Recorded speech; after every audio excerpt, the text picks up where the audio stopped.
I guess the best way to describe that would be lost, really. Lonely, depressed, anxious. I lost all dignity, all self-respect that I had for myself was out the window.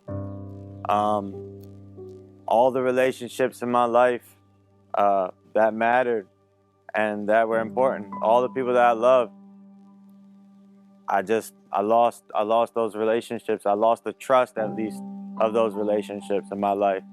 And it was just, I guess the best way to put it would be a very dark place. Darkness. I felt like I was alone. Even when I was at home with my family, it's like I wasn't really there. And it felt like there was no hope left. I didn't want to be around nobody else. That's the thing with the drugs, man. Like, it made me antisocial altogether. I didn't want to be around nobody. I didn't think I really had an issue. End of the day, I wasn't hurting nobody else, just hurting myself. That was okay. And at that time, yeah, man, like, my mind thought it was okay, but it wasn't even like it being okay. It was moreover like didn't care. Like, nothing mattered. Everything was just numb. From the minute you take your first hit, everything is numb, man. And then nothing matters after that at all.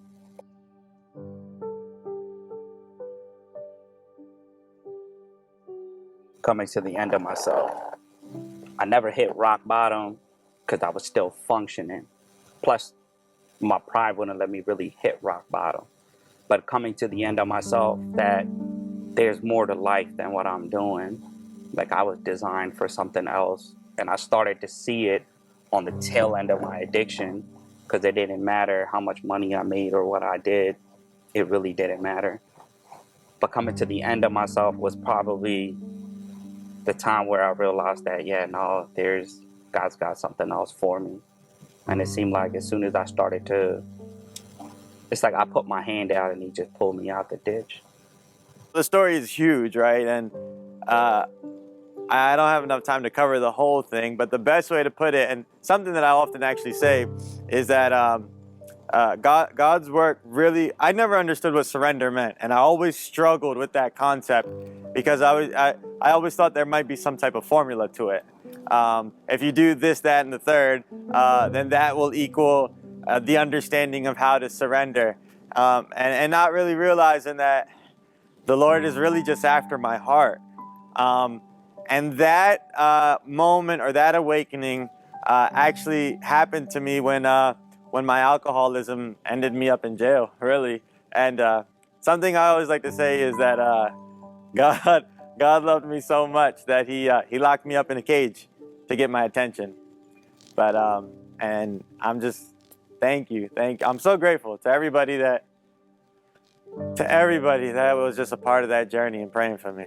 July of 2023, Ayaz approached me and he told me that if I wanted to get help.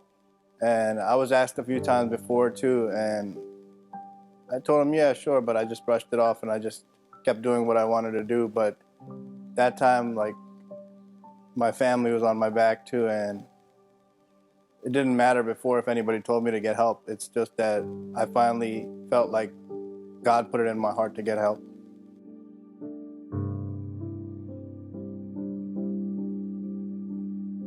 They should talk to my mom because it was her faith, that for over 15 years that she kept praying for me, and he finally answered them. So whatever he has plans for you, he's gonna finish them no matter how we try to deviate from it. I can think of my mother and her tears, and her consistency to coming to God, really, right?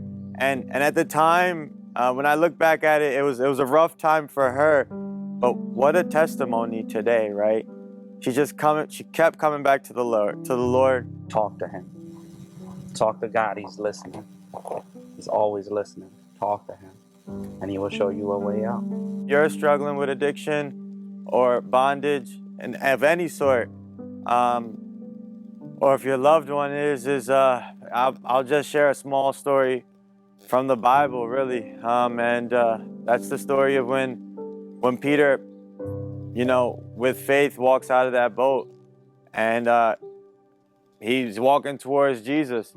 And the conventional way we hear that story is, that Peter he started focusing on the winds and the storms and his around him, and so he lost sight of Jesus and he began to drown.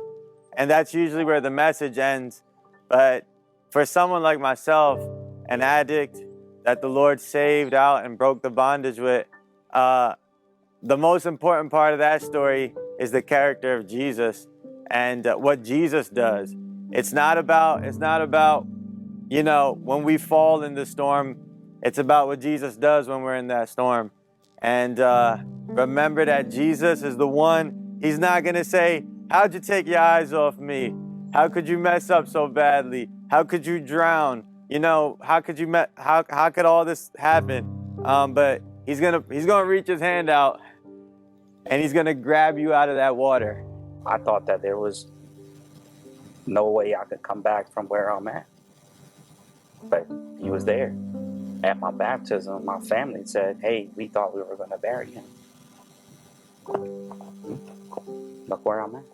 I've been through it, and I've heard other people close to me, their testimonies, that the stuff that they went through. So if we can make it, and God can help us, he can help anyone. Don't allow your circumstances to determine how much God loves you. Remember what his character is. That would be my message to you. His character is that he shows grace and mercy, and that he's going to come and save you out of this pit that you're in.